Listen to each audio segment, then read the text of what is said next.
여러분 안녕하십니까? 오늘은 바이블 산책 두 번째 시간으로서 창조하다에 대한 말씀을 생각해 보겠습니다. 한글 성경에는 총 25회가 나옵니다. 그리고 구약에는 41회, 신약에서는 11회가 나옵니다. 원어로는 히브리어로 바라라고 하는데 55회가 나오고, 신약에서는 헬라어로 크티조라고 하는데 15회가 나옵니다. 그래서 총 70회가 나오는 영어가 되겠습니다.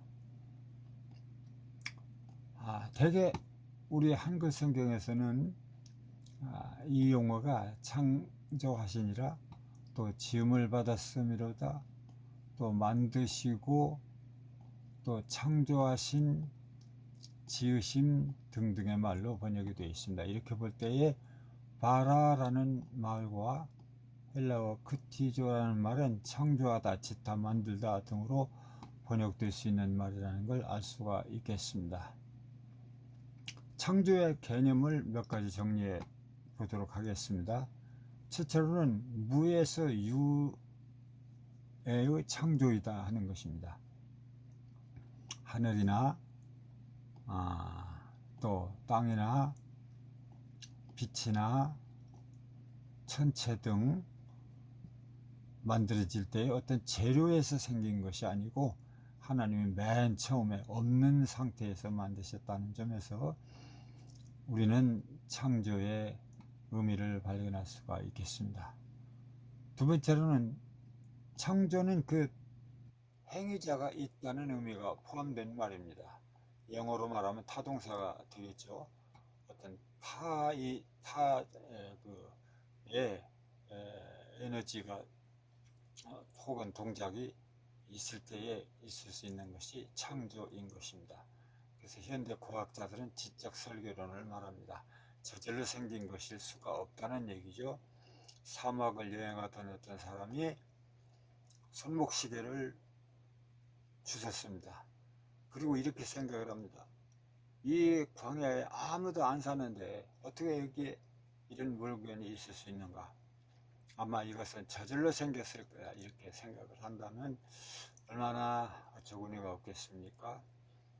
그래서 그리스의 철학자 아리스토텔레스는 이렇게 말했습니다.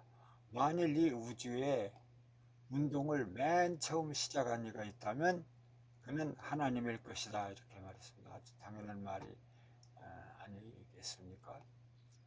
그 다음에 창조의 수단은 무엇인가? 성경에 보니까 하나님 말씀이라고 말하고 있습니다. 창세기 1장에서 보면은 가라사대 혹은 이르시되라는 말, 히브리 말로 아마르라는 말이 11회가 나옵니다.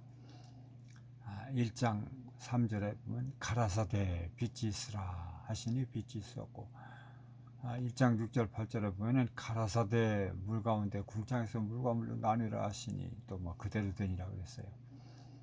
1장 1절 14절 15절 가라사대 또 그랬고요. 1장 22절 28절 가라사대 이렇게 말씀하셨습니다. 그리고 이러한 하나님의 명령의 말씀이 있은 뒤에는 어떤 반응이 결론적으로 기록되어 있냐면 그대로 되니라입니다. 그대로 되니라. 그러니까 모든 삼라만상이 하나님 말씀하신 대로 그대로 이루어졌다는 걸 보여주고 있습니다. 말씀으로 인해서 세상이 창조되었다는 것을 시편 기자도 이렇게 말합니다. 말씀으로 하늘이 지음이 되었으며 만상을 그 입기운으로 이루셨도다. 히브리서 11장 3절에서는 믿음으로 모든 세계가 하나님의 말씀으로 지어진 줄 우리가 아나니 그랬어요. 창조뿐만이 아닙니다. 만들어 놓으신 모든 이 자연 만물이 보존되고 유지되는 것도 하나님의 말씀으로 인한 것이라 이렇게 설명하고 있습니다. 히브리서 1장 3절에 보면 능력의 말씀으로 만물을 붙드시며 그랬어요. 그러니까 하나님은 말씀으로 만드셨을 뿐만 아니라 말씀으로 또한 유지 보존하고 계신다는 걸 알 수가 있습니다. 네 번째, 창조의 풍성함을 볼 수가 있습니다. 창조물을 가만히 보면은 고정된 것도 있고 또 운행하는 것도 있고 무생물도 있고 생물도 있고 공중을 날아다니는 것도 있고 땅을 기는 것도 있고 또 물 속을 헤엄치는 것도 있고요. 아주 다양한 만물들이 있는 걸 알 수 있습니다. 여기서 우리는 하나님의 풍성하심과 다양하심과 조화와 그리고 상호 우전적인 관계 등을 볼 수가 있습니다. 하나님께서는 이 세상을 아주 친화적으로 만드셨다는 것이죠. 다섯 번째, 창조는 완성되었다는 걸 알 수 있어요. 동사 바라는 3인칭 단수 완료형입니다. 히브리 문법상 시제가 미완료형이 있고 완료형이 있는데 미완료형은 아직 끝나지 않았다는 걸 말하고 완료형은 끝났다를 의미합니다. 그런 점에서부터 창조는 끝난 일이다. 하나님이 이미 다 완성하신 일이라는 걸 볼 수 있습니다.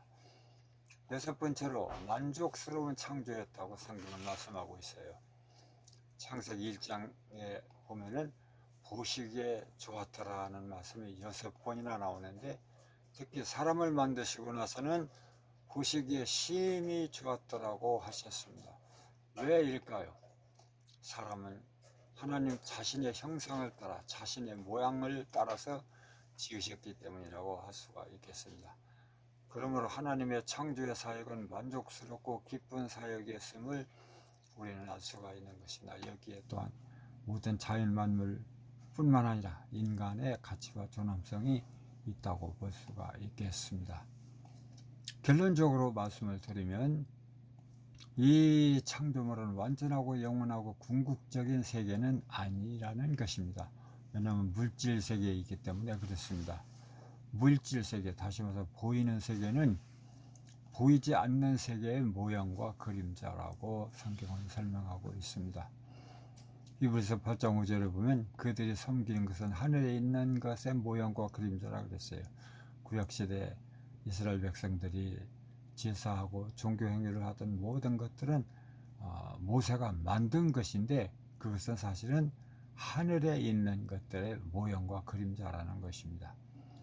히브리 9장 24절에서도 말씀하십니다. 그리스도께서는 참것의 그림자라고 그랬었어요. 참것이 있고 그림자가 있다는 것입니다.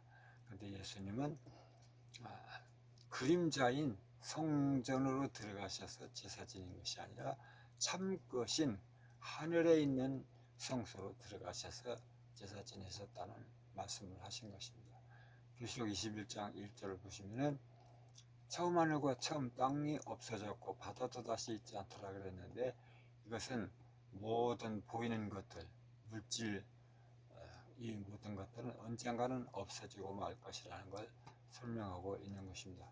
고린도후서 3장 11절에도 보면 없어질 것도 영광으로 말미암았은즉 길이 있을 것은 더욱 영광 가운데 있느니라 그랬어요. 모세뿐만 아니라 이 세상의 모든 것들은 다 없어집니다. 베드로도 말하기를 없어질 금이라고 하는 말을 표현을 했어요. 금이 얼마나 소중한 것입니까? 세상에서는. 그러나 그것들은 없어진다고 성경은 말씀하고 있는 것입니다. 우리가 이렇게 볼 때에 세상, 이 보이는 세상을 살아가기는 하지만 더 소중한 보이지 않는 세계를 사모하면서 살아가야 할 이유가 있다 하겠습니다. 오늘은 여기서 마치겠습니다. 샬롬.